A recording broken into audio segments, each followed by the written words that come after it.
It's 7:02. I want to get the meeting started. Be respectful of our people that are here to hear the citizens' concerns from the residents of Riverside. Also, the college football playoff game is on. We weren't aware of that at the time we originally scheduled this. And they didn't ask. So, a quick couple of things before we move on to what everyone's here for, which is the community forum. Certainly not here for the election of board members, which is why I'm here. But we'll. I just wanted to say this is our annual meeting, the community forum and membership meeting. The membership meeting will follow the community forum. These are our ways to connect with us. That's our website. We have two different Facebook accounts. One Facebook is a private Facebook account. You got to be a verified member of the resident of the neighborhood. Jesse runs that for us. And then we have a public one that isn't, it's more loosely maintained. So those are the two that you can search for on Facebook. If you're prone to noticing our signs that we put out religiously 7 days prior to the event. So if you see a sign, suspect something is coming up, because once it's going to happen in 7 days. If you scan this QR code, which I thought was so slick when we made the signs, it turns out QR codes aren't permanent. So it expired. So this is the new QR code. If you point your phone at this right now, you'll go to our website. I know nobody points at the QR system because I didn't get any complaints that it was broken. So I didn't notice it until I scanned it myself and went, the QR code is dead, and you have to pay $20 a month to QR code a lot. So we'll be bouncing around in free trial QR codes. Okay, next slide, please. Okay, you may have seen this slide. I use it every year. Households at Riverside, there are 858 houses newly counted. There are about 20 or 30 more property record lines in the Newport News GIS system than that. There are actually a couple of buildable vacant lots still if you want to move into the neighborhood. That's still a possibility. And then there are a couple of weird oddball pieces of land that are undevelopable, but they're listed. So that's the new count of houses in the neighborhood. The RCCA, our civic association, we control 9.36 acres. You'll see that on the next in a second. 61 houses border common land of ours, which is a concern in the budget talks later on because of trees falling from our common land onto your house. 175 dues-paying members this year. It's down, and it's been down continuously since basically since the COVID years. Technology use is up. 56 people pay their membership by Venmo. You can pay your 2026 dues on the way out the door. Our Venmo code is on the registration desk. The fourth quarter newsletter always has a proxy in it. The proxy is also available on our website. We didn't get very many proxies. We got more than 7, but it wasn't a lot more. Where our goal in this meeting, of course, is to get to a quorum in order for us to have the elections at the end of it. There are 551 members that get the word out. It's the Facebook page. You get quick response, a lot of participation in the membership there. And then the board consists of 12 members of the board. We only have 9 currently. So we're always looking for members to either get elected to the board or appointed by the board in the absence of quorum. Next slide. That 551 members, there's 551 Facebook. Well, that's your Facebook. Right. But that's both Facebook pages or just That's just the membership page. how many to the other pages? Oh, yeah, that is the one. Yeah, that is it. Is over 550 people that are interested enough to be able to go on Facebook. Only 175. 175 participate to help fund. Right, but 100 of households. But true, oh, so the 551 small town can be multiple people in a house. Yeah. Oh, okay. Yeah. Your wife and daughter. Yeah. So that's probably. And President, the paper version at the area, they're not part of it. There are government. Those people but how many were paid? 175. Yeah, 175. Right. You did instead. It's 858. Okay, so this is our 9.36 acres. If you're ever curious, it's this weird lightning bolt thing on the border of the American Museum. It's parallel down Central, and then in this red is Central down to the beach. The green is the green parallel to Central is land that we've been told by a memo from the city attorney that is probably RCCA land.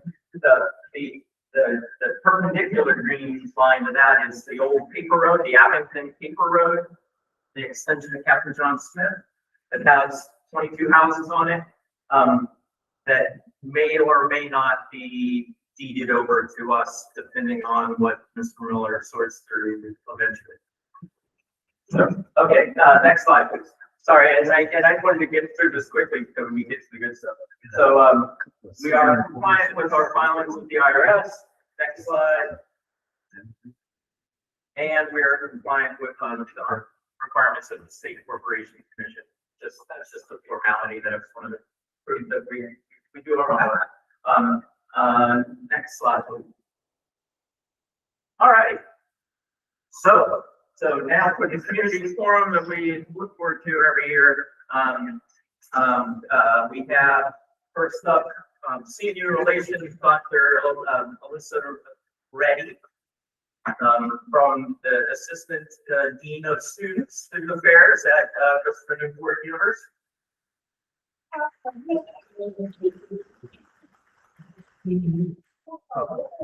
And I tend to be the person that is concerned, I work with them. They are not in classes right now. They start Monday, they move in Saturday, for the spring semester. And they finished, graduation was December 18th, I think, so they started moving around after that, moving home. But yeah, so we'll start the semester. And usually it's kind of quiet in the cold months. And then we tend to kind of do a lot of proactive measures in March as they're doing housing selection. As a reminder, 3 out of 4 years, so the first 3 years of your time at CNU, you're required to live on campus unless you are a commuter student distance with your family members. And then your 4th year, you do have the option to live off campus. However, a lot of students who receive scholarship money and things like that. So yeah, so majority, if there are student neighbors in the neighborhood, they're going to be senior level students. Theoretically should be the case. We usually work with the city in March, so we'll be doing that probably again start soon in terms of our housing day where we do a lot of education around. You're going to choose to live off campus in the next academic year, right? 26, 27. These are relevant laws, codes, you know, things that you need to know as a citizen of Newport News, and then also things to be mindful of as a community member and then it's been largely successful. I mean, students aren't perfect, but it's been fairly quiet and you know, our biggest piece is helping our biggest piece is helping students understand that they currently right now that they can only rent places that have 30 occupancy rule, right? So they can only live three of them, non-related in a space. So that was probably been our biggest challenge. But for the most part, they're quick to kind of come into our office if there's an issue. They 99 out of 100 will actually come and meet with me and have a conversation. And that's typically worked really well. We don't see a lot of resentment on the communities with that. So I'm happy to take any questions or concerns. Yeah. How many student households, the students you have in a typical year? Living Living on on campus. we're right about that 90% residential. Mind you, I don't know the commuter population off the top, so you have to scrape that off that 10%. So it's somewhere shared between commuter and that 10% shared. So they don't register with you? No, so in Virginia, they have to indicate their like mailing address, right? So the financially it goes where the bills go, right? And one of our biggest challenges, students often live with their parents, right? Because their parents are paying those bills and financial challenges. So oftentimes they're not listing their local address because they don't want that bill to go to the local office. Yeah, it's very hard for us. And it changes over, as you can imagine, because only seniors, it changes over year to year. So every year in August, we're learning where students are living. And sometimes it's the same properties, but every now and again, it changes shifts and the students. Oh, Go for it. I'm the chief of the Mayor's Museum Hall, Mhm. and every election, students come in mystified about registering. They don't remember where, if they've registered, if they think they have, they don't remember where. And so we do a lot of same-day registration. Still do a really more voter registration drive. Yeah, we'll do our best. We did a event, I can't remember the day of the election, with some officials in this room over there, and representatives and whatnot, and try to educate us usually on our, outdoor patio. Not thinking of the name right now, and that's where we try to get a lot of education and whatnot to them, but yeah, they're. Come in and buy the bus loads with, a professor told me if I vote, I get extra credit.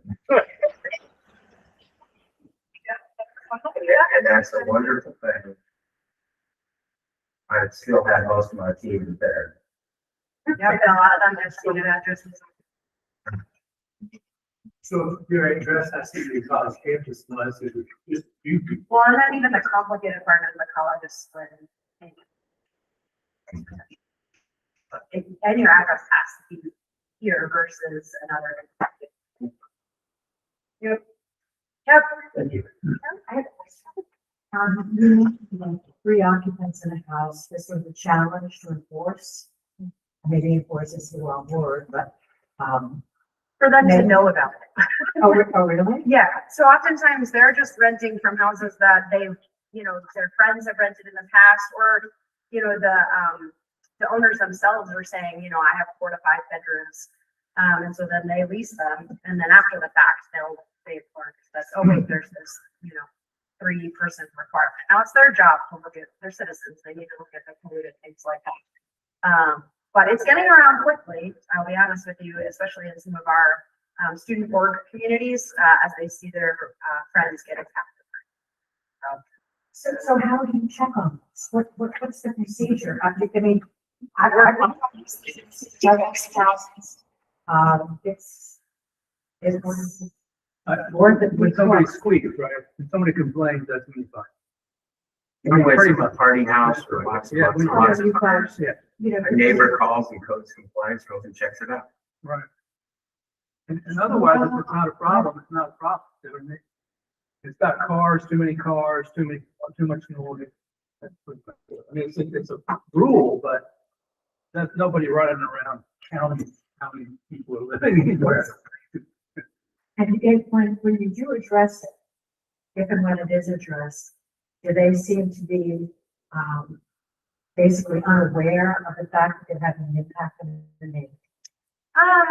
No, when we address like noise and impacts, and typically, like, there's some great information sharing. I can usually point to specific behaviors, and that's usually not debated, right? Yes, there are cars, yes, there's trash. Sometimes I like to, my children do this too, like, downgrade a little bit of the noise, like, it wasn't that bad, there was only 9 of us.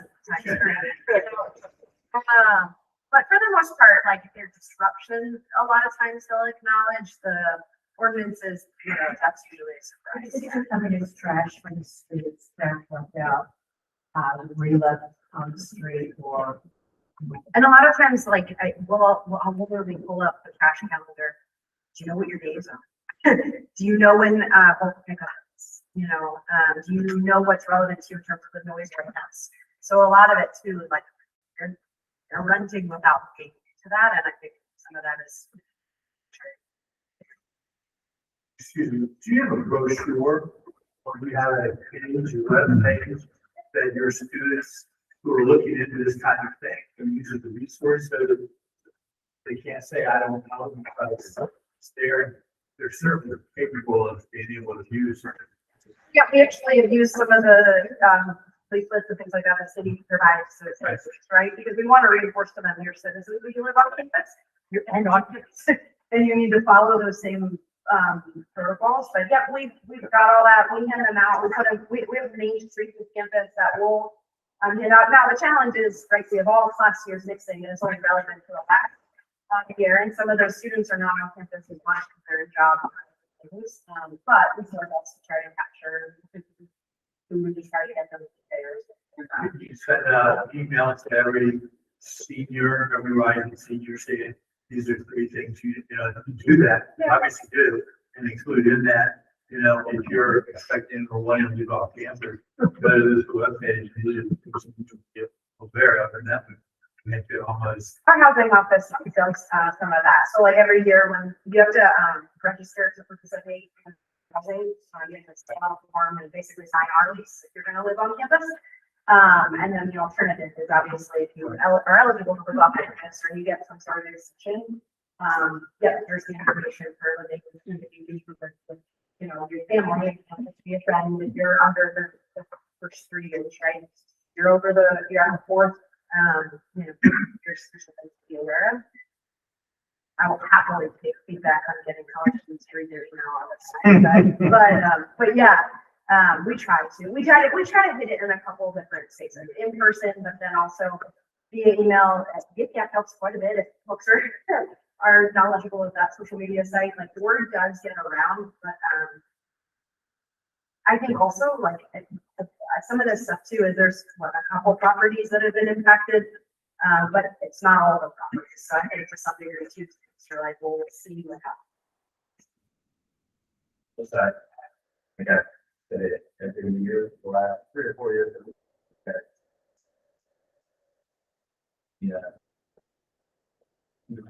program put together advisory seniors that are very interested in living on. And then could be just anecdotal, but my observation that the opportunity for city staff to say that, have that conversation with at least those students and that, I think it's certainly been helpful. So certainly want to compliment you and the college for doing the plan. You obviously keep it possible. Probably in the neighborhood. Yes. Yeah, it's been great to have. We want to reinforce too that again, for citizens. So we try to bring city officials coming here and talking education. The other piece that we did that we just piloted for different reasons, but it fulfilled this issue too, is our Greek community architecture story like hosted an off-campus simulation kind of event where it was a lot of education about safe and healthy behaviors. It's a great time to talk about parties on campus and like what is impacted. So and believe you, like there were a lot of students present, right? Because it was posted and run. Organized by our fraternity and sorority life community. And so that was a great venue to capture a lot of students in a really quick space. So we try to get creative. I will never promise that, there's 1,200 students that are seniors, that I'm catching with them.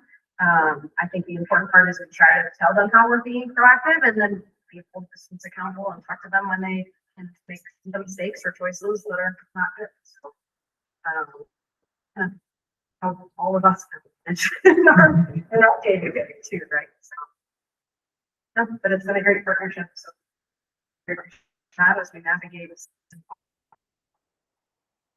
And every fall, CNU hosts a community relations forum that we always publish the details on our website. So look for that if you have an issue, and then all this gets addressed in a slightly smaller room, also with free cookies. Works for students and yeah. All right, thank you. And I'd like to welcome Councilman Long and Councilman Coleman. Would you like to save your remarks to the end, or do you want to even have remarks? We'll see how it goes. Thank you for admitting. Let's see, from the city manager's department, deputy city manager for community development, Mr. Owen Miller. And we're being live streamed right now, so if you're opposed to that, I don't know, just don't say anything dumb or. Can't promise to go home. No, thank you, John, as always, for the opportunity to come and attend tonight. Also appreciate our central district representative attending. They're usually often the first ones to know about an issue and contact staff, and we'll certainly try to follow up. As I've been saying, maybe the last 2 or 3 years now, it's been relatively quiet in terms of issues bubbling up to the city manager's office. I know we had a few in the fall, and one of the usual type of things we dealt with, folks on the beach, some potential issues where more than 3 unrelated folks living in the property, had some trash issues as well, but by and most part, relatively quiet. Couple things on my end, as always, and I should have said, John, we've got our usual departments here represented, and certainly allow them to speak to some of the things that we've gone on. There's certainly the subject matter expertise. One thing I always have the fun and point out, because I know it does affect Riverside Neighborhood Association, just the route itself. Be aware that our One City Marathon this year runs February 28th, March 1st. March 1st is sort of the day to be aware of. That's the Sunday when the full marathon runs throughout the city, including touching on the Riverside. So just want to make sure that penciled in. We, as always, with the city, will do our best to get the word out here. You should see this mobile sign up. You should see it. Just be aware of that one. Certainly can be speaking in the community. We want to make sure folks are very John, you mentioned in the question about paper stream. I don't have a good answer for you tonight, but I did speak with the city attorney's office today instead of looking into it. So certainly follow up with you offline on that. I know you had shared a couple of other questions.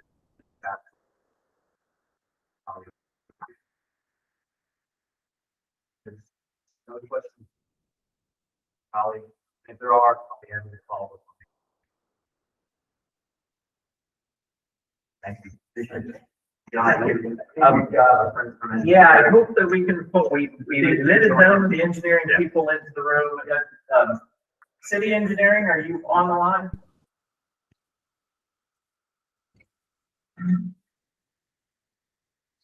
Good evening, everybody. My name is Lisa Frankenberger. I represent transportation engineering. Oh, okay, so city engineering, do you have anything for us online? Are we on mute? Yeah, can you guys hear me okay? I know Kathy Angle is joining us, so she says she's online. I think it was muted, so we can try one more time. Okay. Can you all hear me? Kathy, we can hear you. Yeah, we can hear you now. Okay, great. I can hear my echo. That's kind of weird. My name is Lisa Frankenberger. I represent Transportation Engineering. A few of the things that I know we have done in the Riverside neighborhood in the last year. Of course, we installed that striping at 2 and more to kind of designate the lane configuration. We also put in some high visibility crosswalks at that location. We installed stop signs at Jacobs Lane and Moore's Lane, making that an always stop intersection. We upgraded the crosswalks on Country Club to high visibility crosswalks. We also did an inventory of the school signs that we have out there and replaced some of the signs that we recognized were fading and cracking. There have been some meetings I know you guys are very aware of about traffic calming. And at this point in time, that is kind of put on hold as we understand that the residents do not have a desire to move forward with the traffic calming program. So that's all I have to report.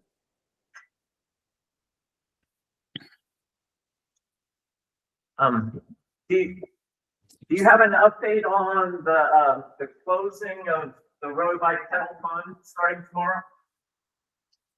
I do not. Kathy may. The closing of which road? Martha's Way, is that what you're talking about? Martha's Way, yeah. No, I mean that's a private project, so I don't know right off what the schedule is for that. Oh, the Mariners Museum website today posted that the road would be closed, the entire road would be closed for the next month. Okay, yeah, I mean Mariners Museum is your best resource for that. That's their project. But it's Riverside Drive.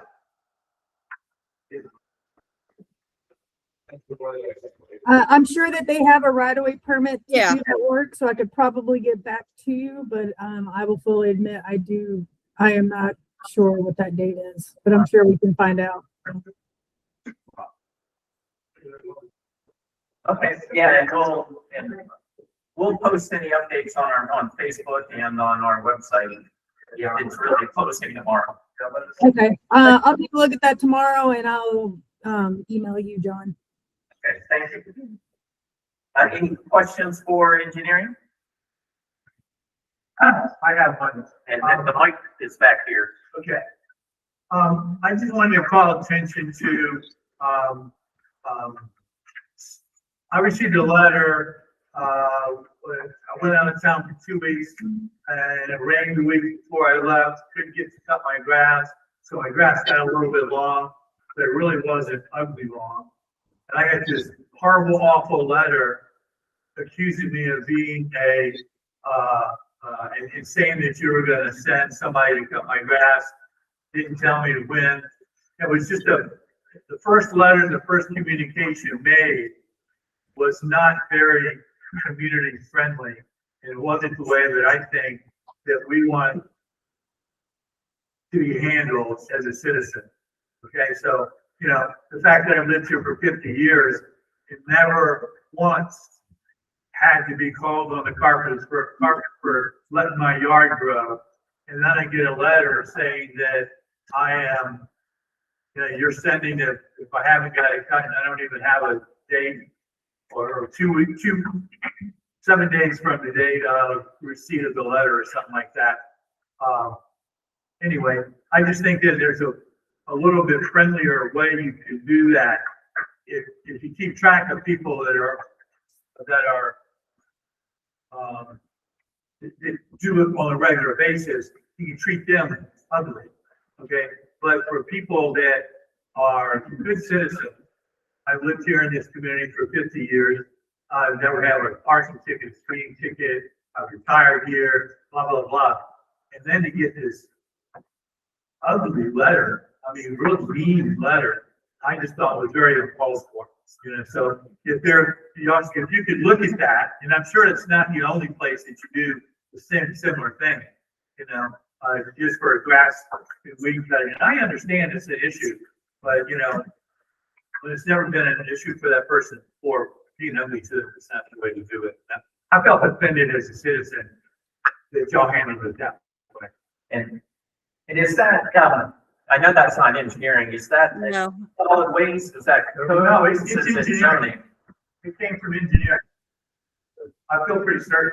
What's it called? No, It'd be codes. it's codes. Okay, I'm sorry. Yeah, you're right. You're right. I'm sorry. Sorry, sir. We'll get the code up there. We would send letters about vegetation if there was a tree blocking a stop sign or something like that. But for mowing of the grass, that would be from codes. You're right. I'm sorry. It was code violation. But I just think it wasn't handled very well. I mean, it has to happen a lot. But, maybe the first time offense should be handled a little bit different than a reoccurring. Sure, we said, but on there, in the first thing, again, when it's wide, five people, family, formula, started, and then we find in that, in the, Yeah. So you come by and take a picture of it. So if you're there, throw a note at the door or in the mailbox, or on the outside of the mailbox, the back door. And that would be first notice or let you know. But that, anyway, just get it done better. I just thought I was done. But I'm sorry, I did it wrong. Do you have a rep from solid waste? And this year, the guesswork on the timing of the leaf pickup, huge improvement over last. That's awesome. Thank you. Those who don't know me, I'm Frank Dane, I'm the Director of Public Works. And I have staff that's online in case I can't answer the questions. I talked to them today and they said we didn't really have any problems with the legal document with the correction.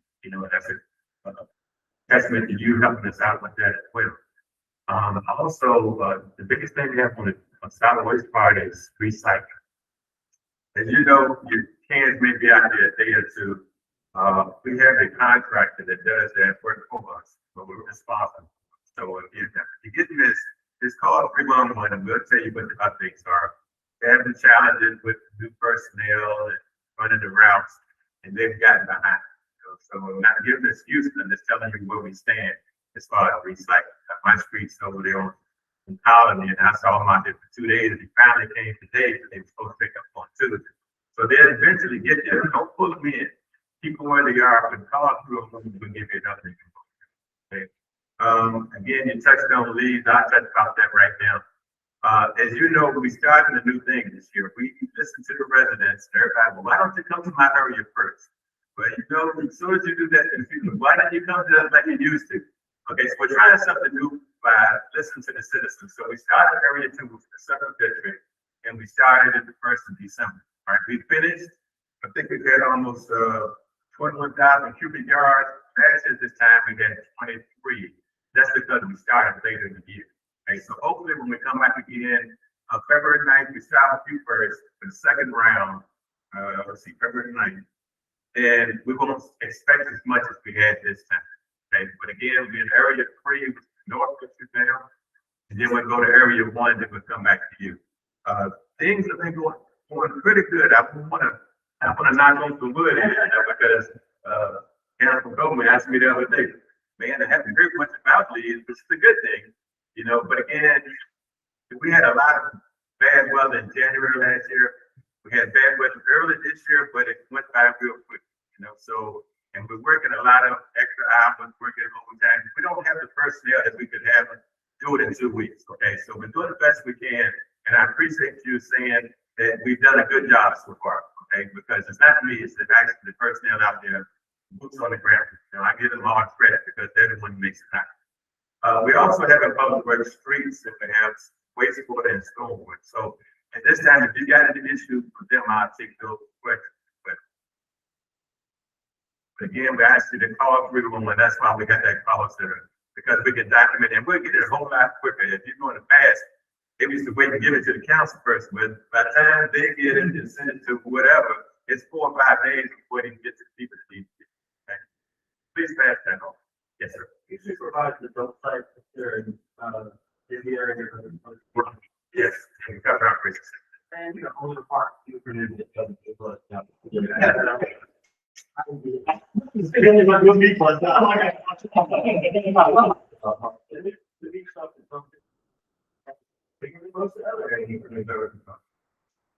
that. And I pass that on. Into that, work hard on being top guys. It's that's what we want.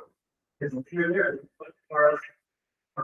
And then a lot of, we've done a lot of changes in the last year before this is sure effective. I've been doing one.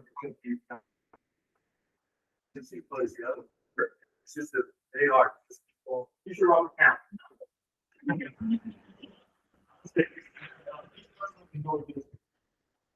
I hear people say there's no reason to put your recycling out because you really don't recycle it anyway.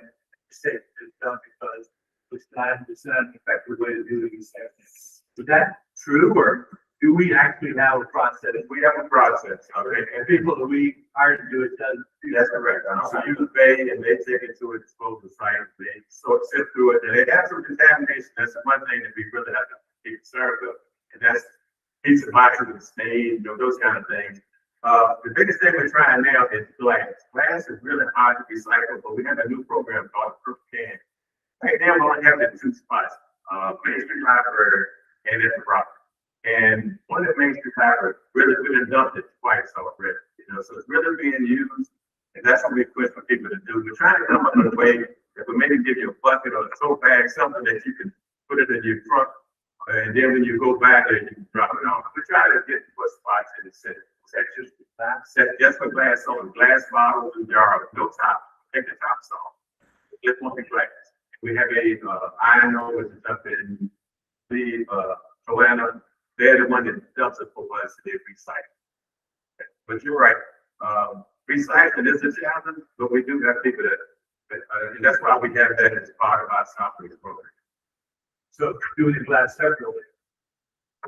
Beneficial, because the people store it don't have to store That's glass, and they are able to use something for that. It's different facility, those people.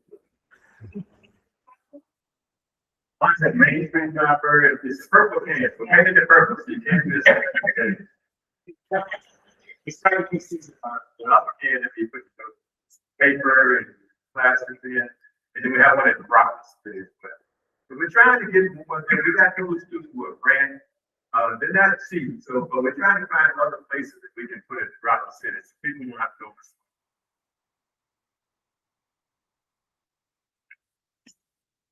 Thank you. Thank you very much.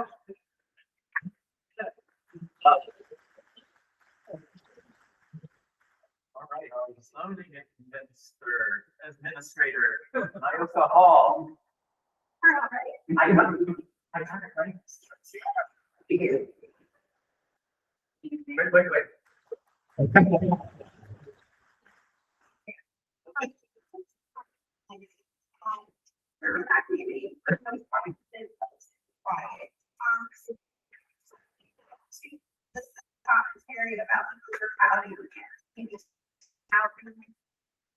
In the city, so you have criteria that stipulate that you cannot have more than 3 living in a single family dwelling. So with that, if you are aware of individuals that are leasing their property, it would be good to let them know they also need to do their due diligence, and we want to see you to encourage students to do their due diligence as well before moving into property. Actively working on putting out issues and then have that information, on hand for individuals to buy. So it's in the city, so important to be that up with chapter 45. It's been a busy year with us. We did a bait ordinance for bait shops. It will not get rid of them. The ones that are existing, but for new operations, they will be very limited as to where they can go in the season of industry. So with that is ultimately built on it's going to be very challenging for them to get into those places. Also, there's a 2,000 foot distance from this area from any school, daycare, whether private, public, commercial, to have of use now is taking from outdoor windows. We have signed ordinances present in place for them, those 24-hour operations, no drive-throughs. So those are things that we're looking at. So we are keeping our eyes on current establishments here in the city to see how they're operating, to see when they close out. Those have been our principles, and the last and final detail is we are working short-term rentals. We sent out notices on last year, roughly you probably got about half of those cancel times with permits. We are working on getting these times from them, which we should in the spring. Ultimately, that program is ready and keeping their eye on 80 plus of those dominant platforms, just nationwide. Because ultimately what we found is doing research online and independently. You know, you put them out there, all I'm on everywhere, they shut it down, they move those. So I'm thinking of like, see, you don't have that many bodies that really have. So they have more bodies, they have much time and greater capabilities. So they will keep their eyes on that. They give us up to the minute updates on that timestamp images and profiles. They also have the capability of calculating the number of days that they are actually feasible. So if someone says, hey, you're not doing it, we can go into the system and say, it's due for 3 days and not for 30 days. So, you know, that'll allow us to completely do better enforcement than what we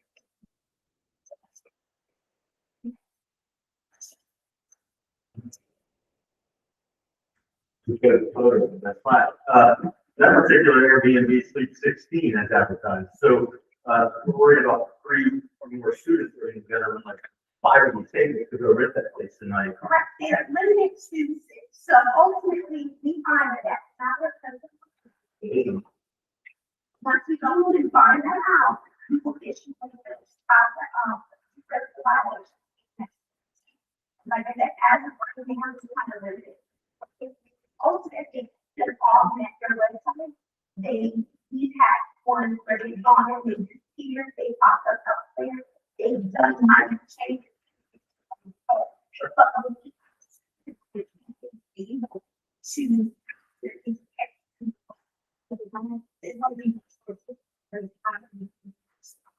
But now, there's we have complete one built in 2018, new construction for the purpose. Certainly that shows Congress part of the this is for the forest, and they are in supply. You're later, I could look at right now tonight. That's fine. We're at 4 students in the house. But here's the thing, we have regulations that are in place. When it's important, you might not. You are too well as a it's a problem. I can't require me ultimately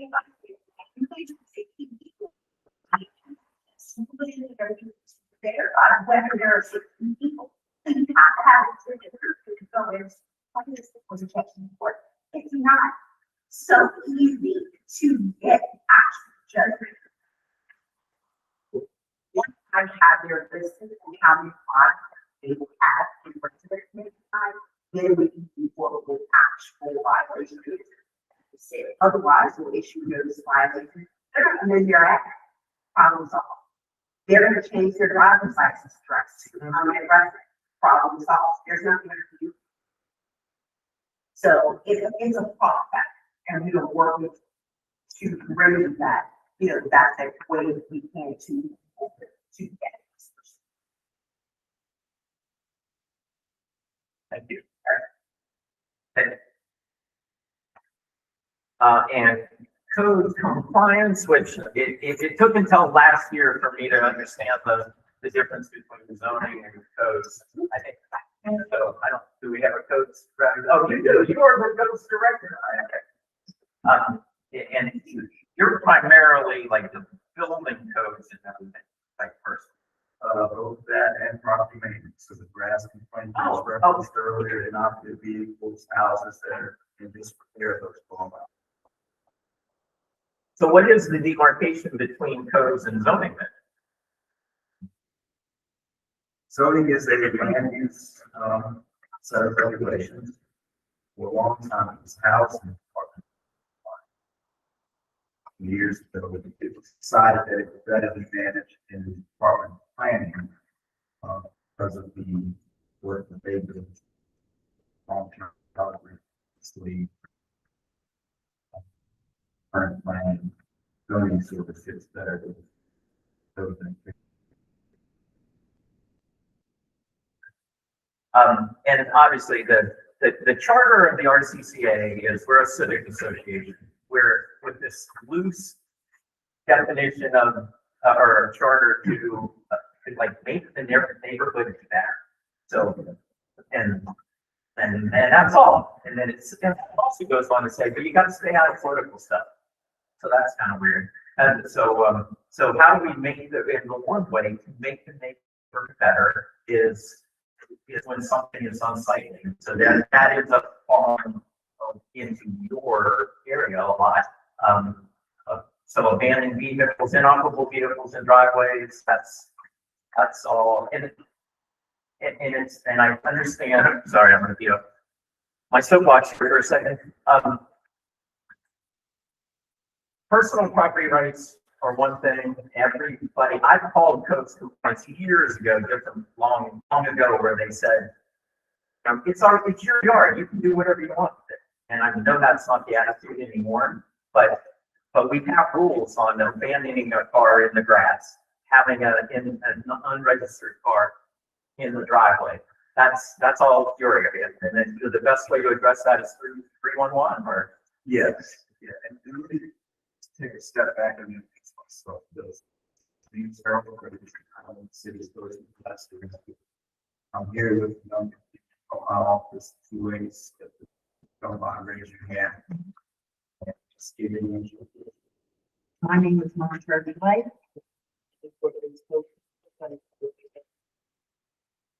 My name is Brittany Harvey, and I'm a code inspector.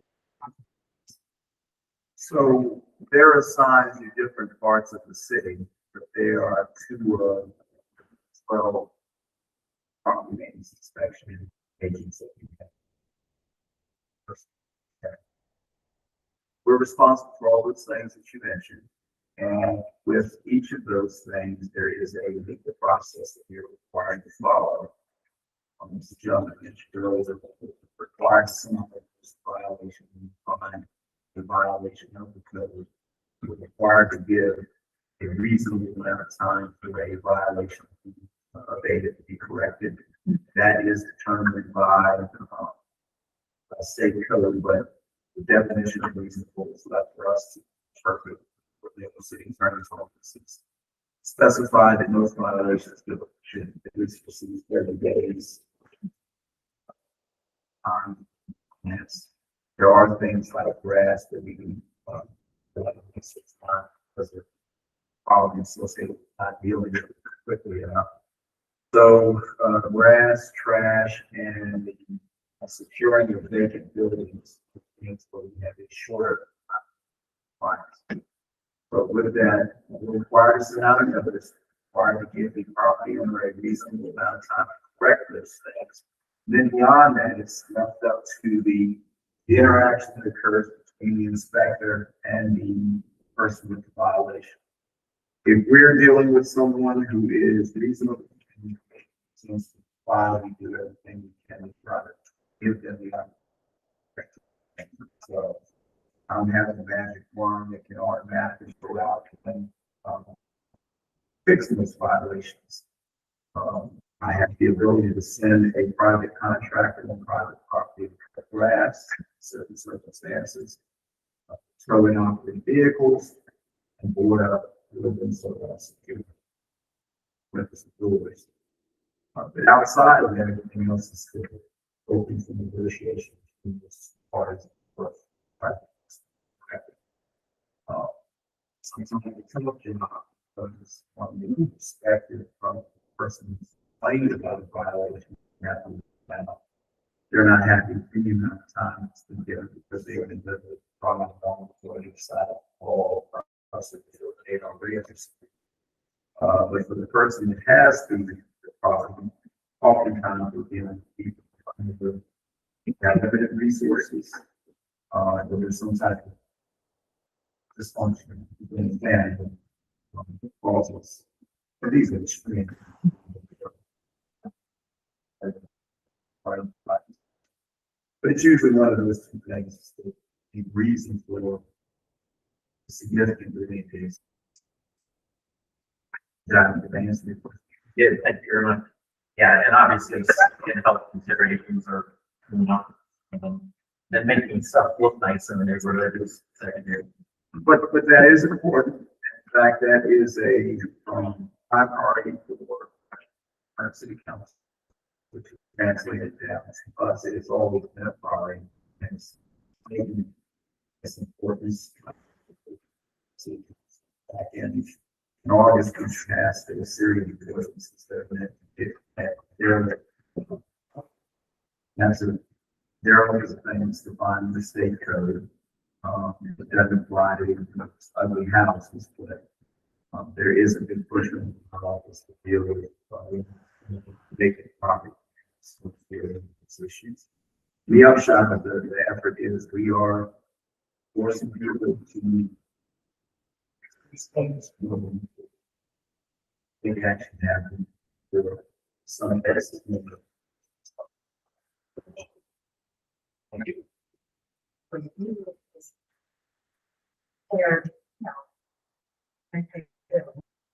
They do, but and that's a very rare situation because of the liability issue tied up with city government. There were a lot of people where I see these things. I'm just saying, they're asking me to place it.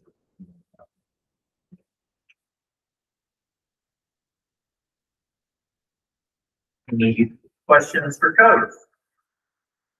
Thank you. And now we have an independent injection from the Newport News PD for everyone's favorite segment here. I did notice, too late to make the slides, I did notice like back in 2018, 19, there was all kinds of controversy over, I think you just say this, over urban archery.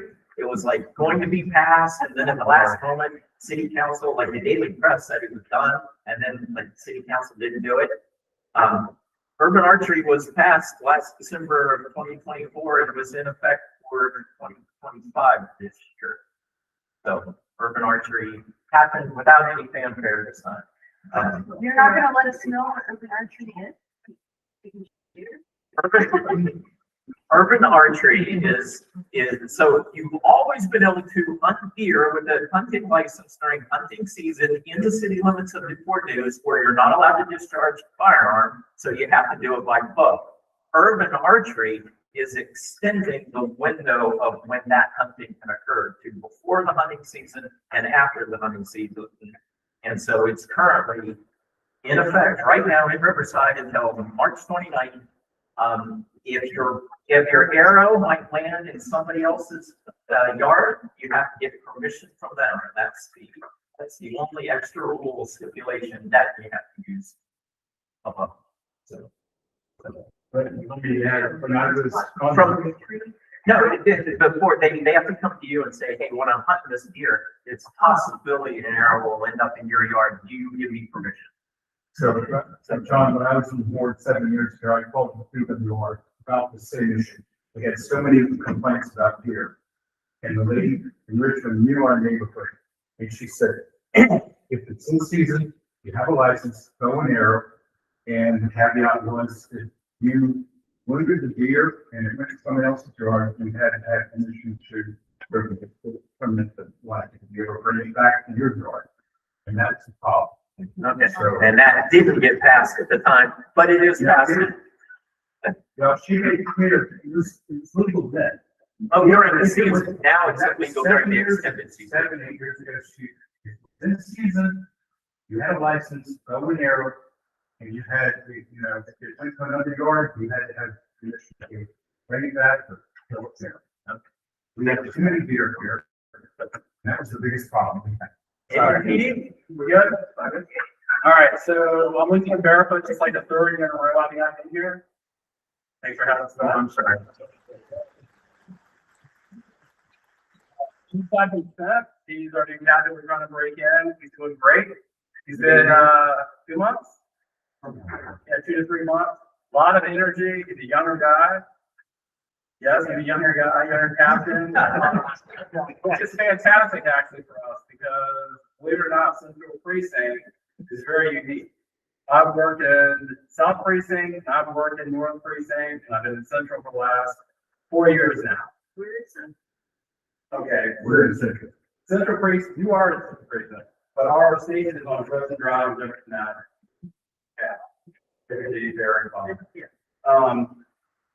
So what makes it unique is we have most of the businesses here. So we have a lot of the property crime we have to deal with. I mean, you know, the mall, tech center, come to mind. We also have big industry here as well. We have Jefferson Lab, which is fantastic, Canon, obviously. We also, which is unique about us, is we have some violent crime at times as well. So we deal with more property crime than anybody else by far. So that's, for me, as a lieutenant, that's my biggest challenge, the property crime aspect. Violent crime is the most important to us, and property crime is an issue for us too. So that kind of gives us some leeway on it. We had a great, actually, pretty darn good year for Newport police and crime stats. Overall, we're down 6% overall for the city. And I will say, when we started last year, we had a rough patch in Central Precinct between January and I'd say all the way to April almost. We were trying to catch up and get those numbers down. We had a lot of vehicles that were stolen at that time. And that whole year, we were trying to make up for it. So we were 30% up in crime compared to last year in that 4-month period, which is not good, obviously. But with good leadership, or I should say great leadership, support from our chief and resources, we've been able to get that number down by the end of the year under 1%. So thank you, everybody. Committee was very helpful as well. They give us leads, whatever we need. Video, ring camera is fantastic, by the way. Ring camera we love. We can follow up on everything. The businesses help us out. We have any credit cards that are stolen. We go to business, get pictures of the suspect, follow up, yada, yada, yada. So, like I said, we're at negative 5.9% for the year. And then for a 3-year, I'll say for the 3 years that this came out, for violent crime, for homicide, from the 3-year period from obviously 2023 to 2025, we're down at 61% for homicides decrease. We had 18 this year. No, this is 20 block. No, don't do that.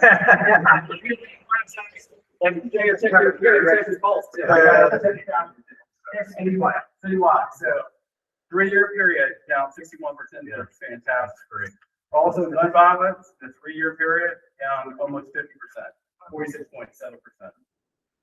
So with the city leadership we have right now, what I have found, I guess, in my long tenure of 30 years, the city officials and our chief of police is allowing us, and our captain, obviously, with his leadership, they're allowing us to go after the violent offenders. By going after the violent offenders, they are creating most of the crime.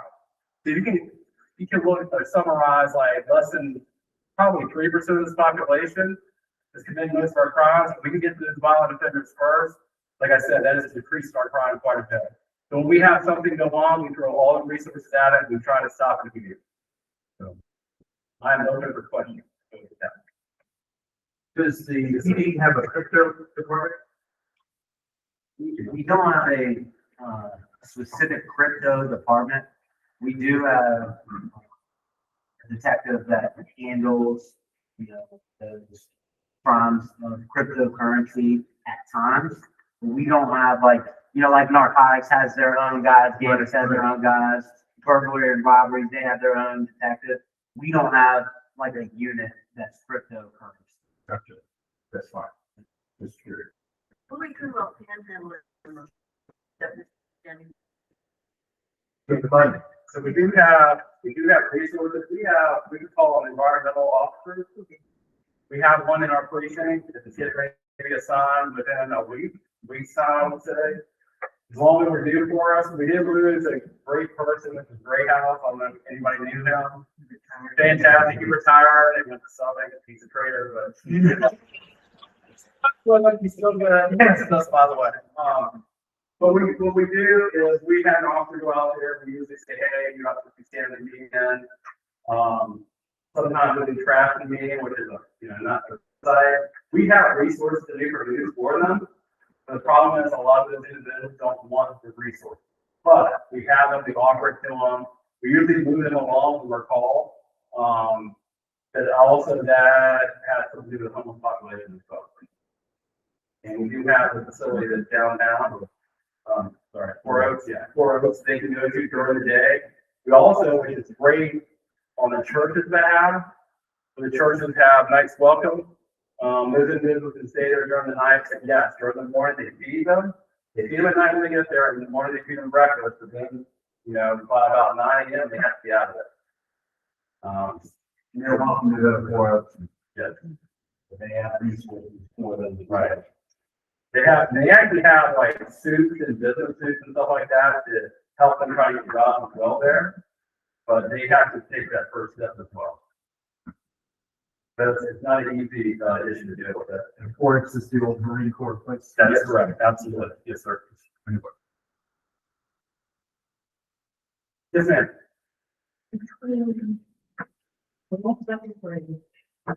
Yes. And individual, is the crime span about normal or has gotten worse, say, in the last 5 years? No, actually, like I said, we've gone over the numbers. The last 3 years, we've had a decline in the violent crime. Property crime has been an issue with that going up. Part of it is people leaving their vehicles running. Part of it is people leaving valuables and including firearms in plain sight. I would actually advise every female that's here and male, and even if you have a value, I would lock up in a trunk. If you have your car, lock it up in the trunk. Don't leave the car running, but yeah, we are challenged in property crime, for sure. I learned something, and this was several years ago when I was a member of Williamsburg National. There were some break-ins in the cars in the parking lot. And one of the policemen, I guess it was Jimmy City Jim, Yes. he came to us one day at lunch and said, ladies, don't use your car. When you get out of your car, lock it on that lock on the door, inside of the door. Because if the bad guys are out there in the parking lot and you use lock, they can pick up whatever the signal is. Okay. Not Yes, on the inside of the car. Right. Which Yes, we have a lot of talent with technology. Yeah, Work yeah. for us. But a lot of people have no clue, and everyone is see that I think might have a car that has that feature. I set button, maybe. Yeah, and I would always say, since you brought that up with your phone, that you have these apps on your phone which you get to catch very quickly at. I'd be very careful because there was a trend last year. And they had individuals that would come up, they would demand your person's phone, have them open it up, and they would take that money out of that cell phone and get the cell phone back. That's all they wanted to catch. That's another trend we saw as well. Anything else? Question. Yes, yes, sir. I don't know whether they still do it, but I know that years ago, Yorktown Naval Weapons Station had a day or a weekend where they invited hunters onto their property to kill the deer. Is there anything in the hunting regulations or this urban archery that would permit average and sponsor something? That's a great question. We usually have the park rangers, they usually, honestly, when we have anything to do with deer or animals, they involve that. Why be a better question for them? These private properties, you have to report a director. Probably. There's no way the board of directors are approving that. I'm not answering one way or the other. the National Lane, like 15 years ago, we hunted deer there. Yes, sir. For the private property, just for one season. And the area to the dam is very restricted. They will not do that. Here. I actually have a real question related to it, since this is the theater tonight. And I don't do this. Deer, if they don't just lay there, he's gonna run off like 2 neighbors over. Correct. And then they smacks into my neighbor's Mercedes. Is it my insurance, his insurance? You're gonna get called. You're getting called no matter what, right? Right. I know you've got it for years. So do you have a lawyer? Yeah.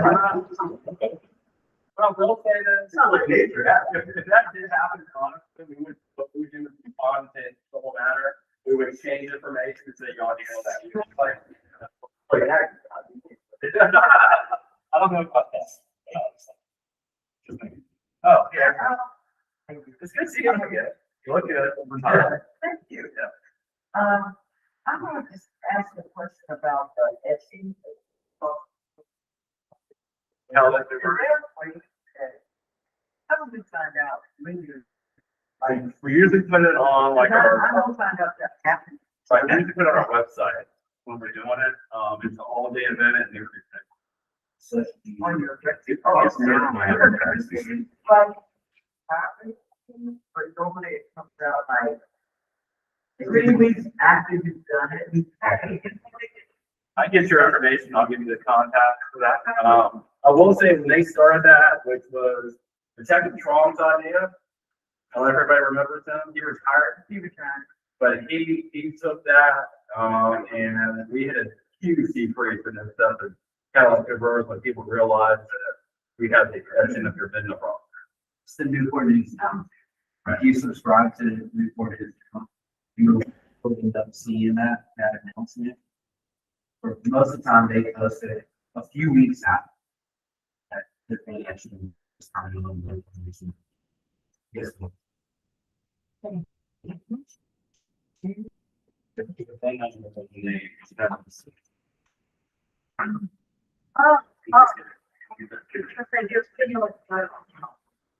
Is the,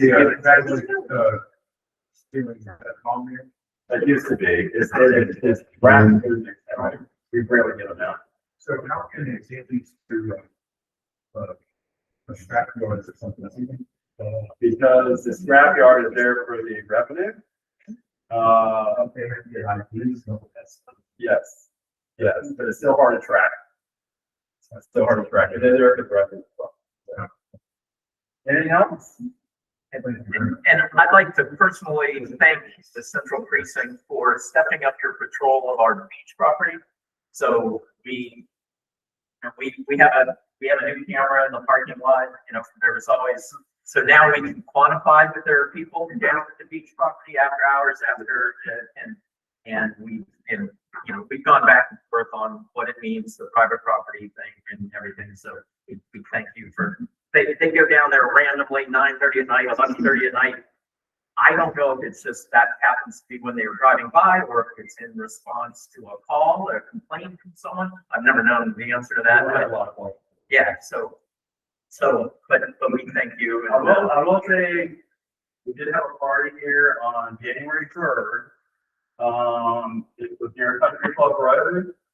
We had a vehicle that was in a ditch, what I recall, and during that night, an officer witnessed a vehicle at a high rate of speed go down Dogwood.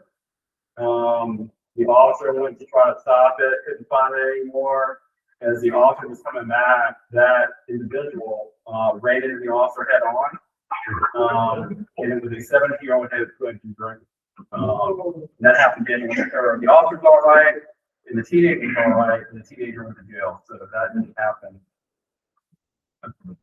Is there very speed limit?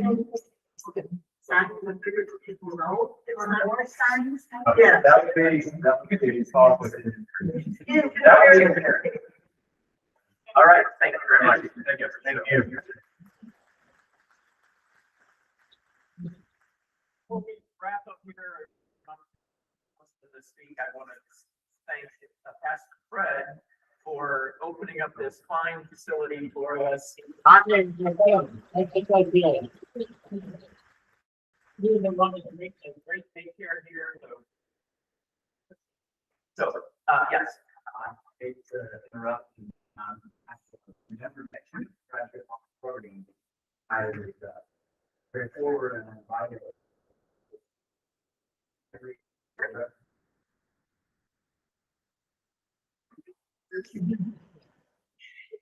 just want to ask about you, so thank you so much. I really have a little bit over schedule, but I do want to introduce myself. I had an opportunity to meet a few of you last year at my very first meeting. My name is Jerry Francis. I'm the city's very new neighborhood services office. I also have an assistant to Kenny Powell. He is our neighborhood services associate. The neighborhood services office is an initiative that the city has for a while to help do some of the great work that you guys are doing and help to strengthen our neighborhoods and strengthen our community. So the way that we plan on doing that is working with one specific group in associations, such as RCCA, but also working with some of our citizens on leadership skills, capacity building, volunteer opportunities, and ways to get involved in their community. So I think that is this the time that will pass pretty soon? Because I was going to say, you may not see Owen anymore. But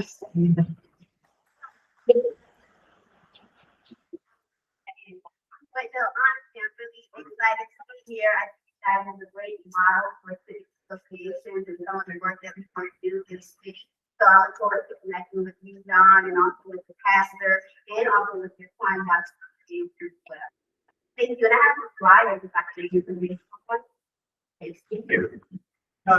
Before we jump off, we got the city manager here. Is the city doing anything about the deer? I mean, we can't do anything as individuals. City is not restricted from doing it. They are, I know they're growing. It's almost exponential. Every year, the little ones get to be mamas and they have their own. Yes, sir. I'm not aware of the city of not all the here that I'm aware of. I think it's for that. So they don't see it as a problem. So I'll do that. Okay. Because when neighborhoods are just across the board. Sterilization that's cost very low. We talk about cat tobacco. They will give you an herb nursery in your neighborhood. Once you take advantage of it, bring in a team to do it. No, yeah, but you have one person that does it, one QA. And they are stopping. I live in one neighborhood and we plan on doing that. And you had few houses that we don't want it and so it's a hard thing. And everyone's kind of it's not the deer's fault. We're encroaching on their space. We have done it for many, many years. It's just getting out of control now. Some of our neighborhoods, I could go down for 15 or 20 years, but even it's a hazard of hard. It's also ruining the yards and vegetable gardens and stuff like that that people have. But I just think the city, the city entity that really needs to come up with somebody to deal with it because we can't deal with it as an individual because we can't shoot in your run to our neighbor's yard and then back to the house. You know, but so anyway, but I mean, like we did talk about here in the beginning, that's private property. I mean, over here, so you have all these like states. I'm not saying it's an easy answer. I'm just saying there's an issue. Only cities can drought. It's only going to get worse. I get that. Definitely. Great job. Oh, it's not. Yeah, I mean, you're yeah, I agree. I mean, it's a safety issue. It's also a property issue. Deer come in and eat all the shrubs. They're definitely, it's not very kind to the private property. Instructive. Yes. So, yeah, we think that's the thing. I think there's a lot of citizens that would like to help in any way they can, but we just can't we're not allowed to. Yeah, urban arts people are here.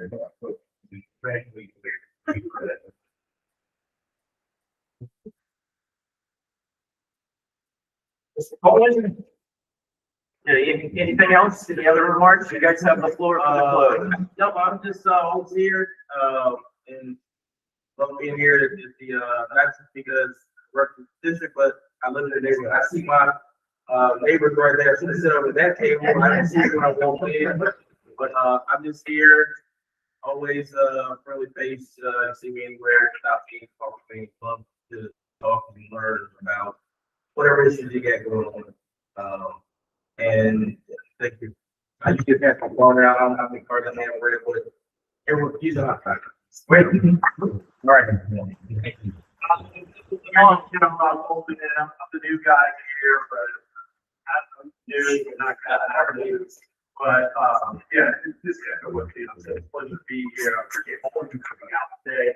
I just want to acknowledge our dedicated men and women in this department. These crime stats that came out in 2025, simply incredible. Yeah. 60.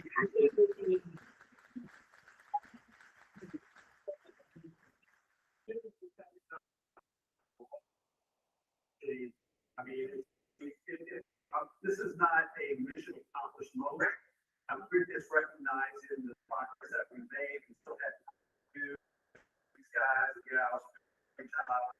And they don't get to you also. We didn't arrest our way out of these.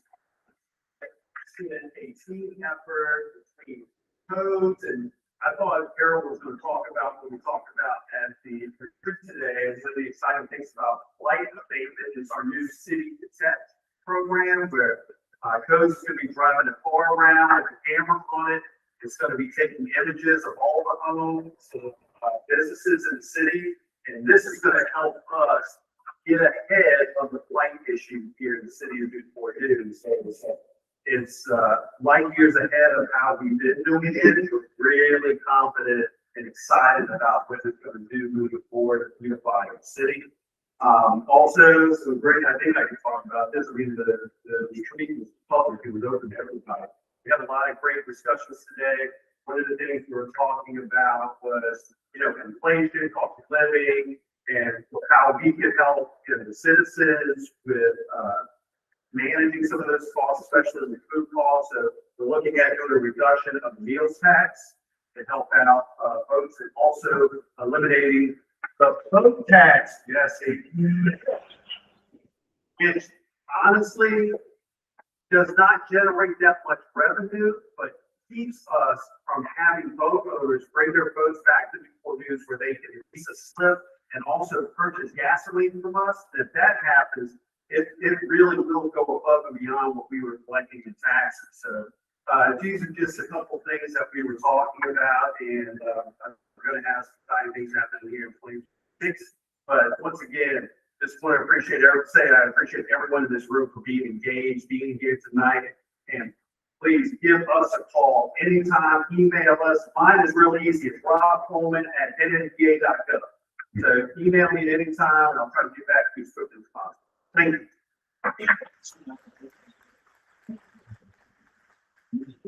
That concludes the community forum, the public forum. We'll reconvene in 10 minutes for the meeting of membership. We'll stick around because we have some great stuff we didn't talk in the last year.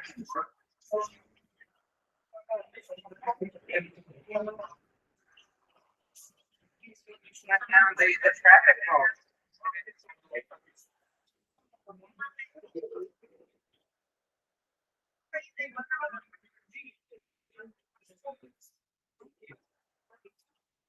But it's full of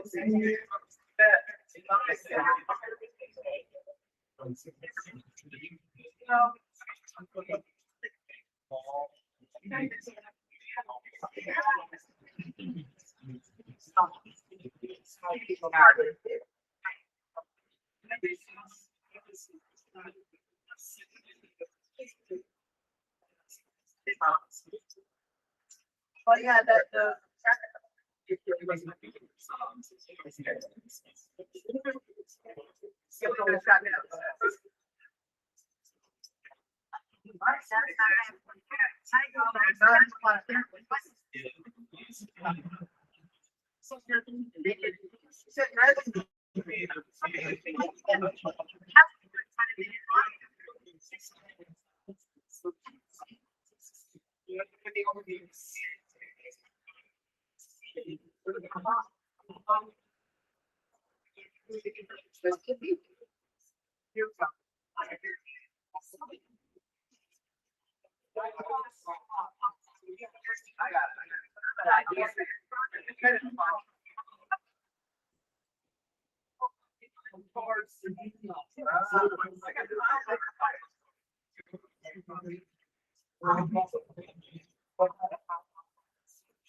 All right, so nice seeing you.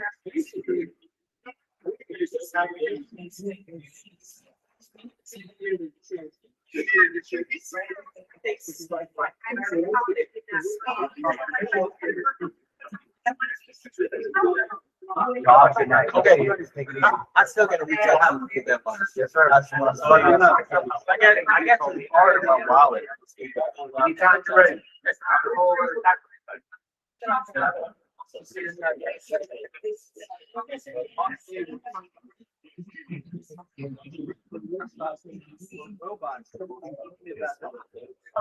Yeah.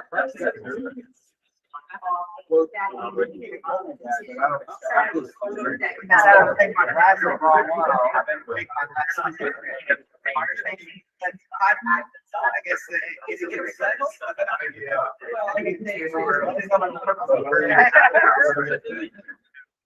all right, Sandy, thank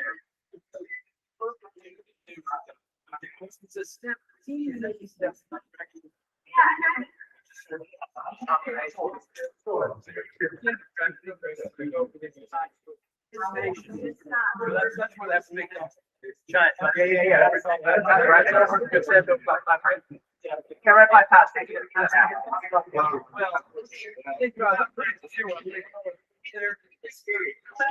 Some contractors. I couldn't decide on the best picture.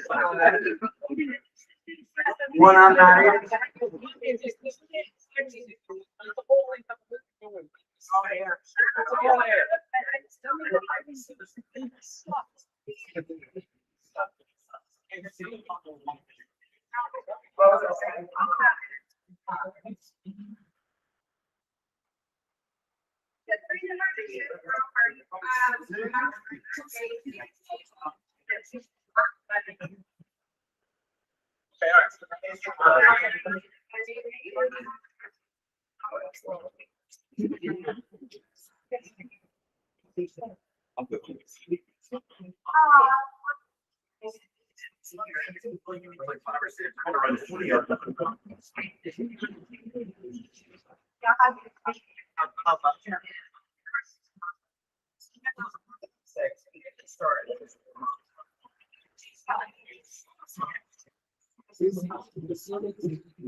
Yeah, I run.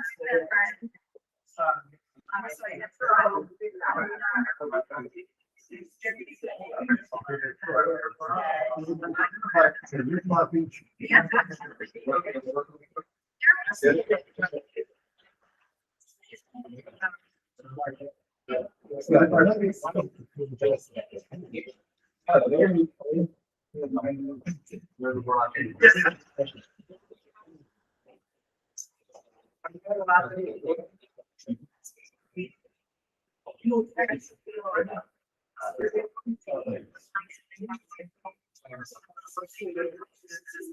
Never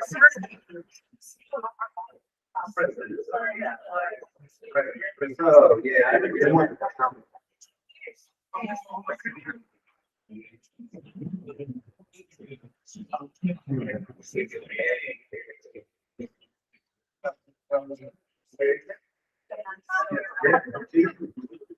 I got it.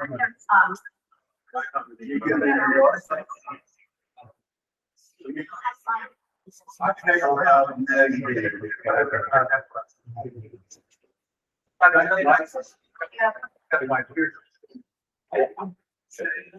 But I just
Fourth Thursday, every other day.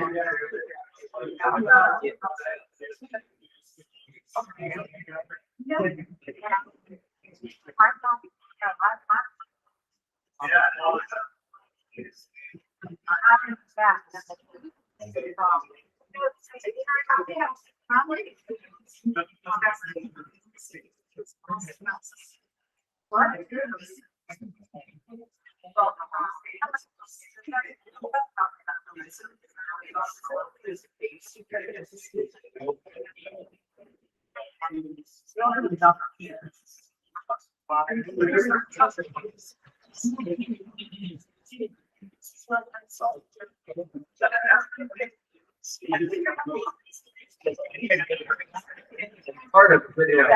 Rich said it's important. Look at it.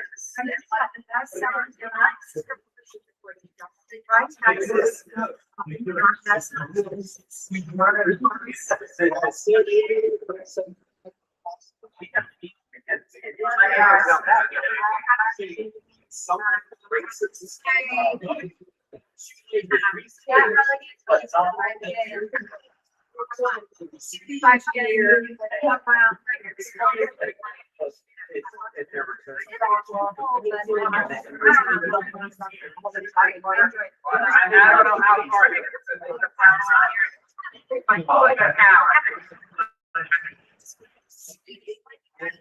is.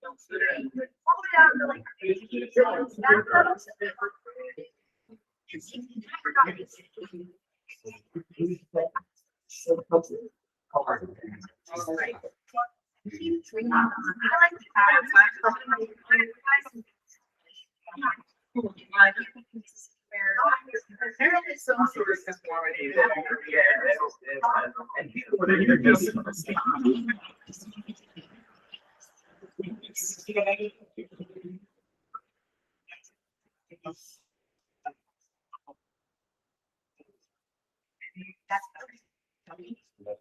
So.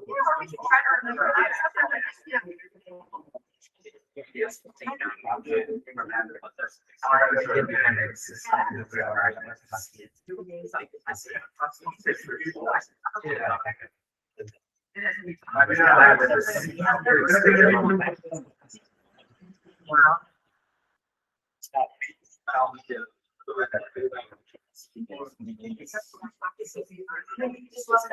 Right now. So to get situations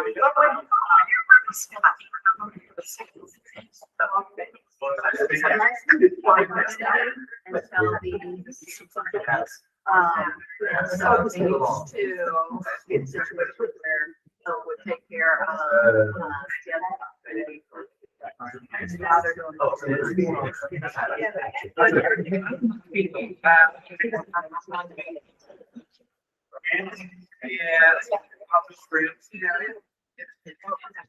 It's fun.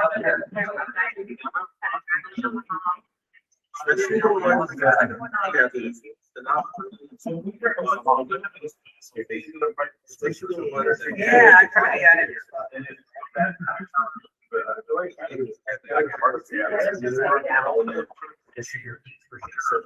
Yeah, I tried. I go slower now. You're not paying attention. You're not thinking about it. That's what you're not.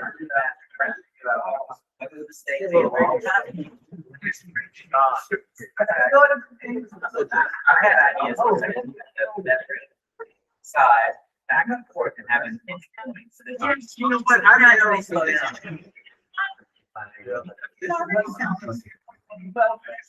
So you don't somebody likes. But I never did that. We're all starting playing out there.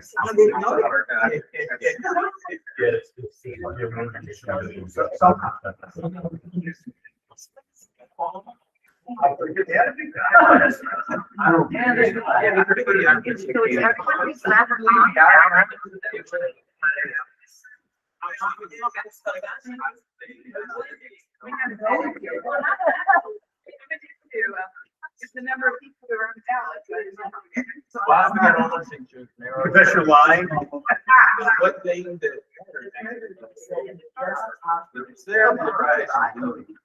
It doesn't matter to us either way because it's tax. Right. So it doesn't affect us either way. So thank you to everyone who attended and stuck around. I do want to take this opportunity in the lack of a quorum to just share quickly our requirements from our bylaws, which are committees to state their end-of-year reports, and even though we don't have a quorum, and the important one there, well, two things I want to accomplish is to quickly share our budget so for full transparency and show you our budgeting process, and two, to acknowledge this guy's hard work on saving us $100,000 down at the beach.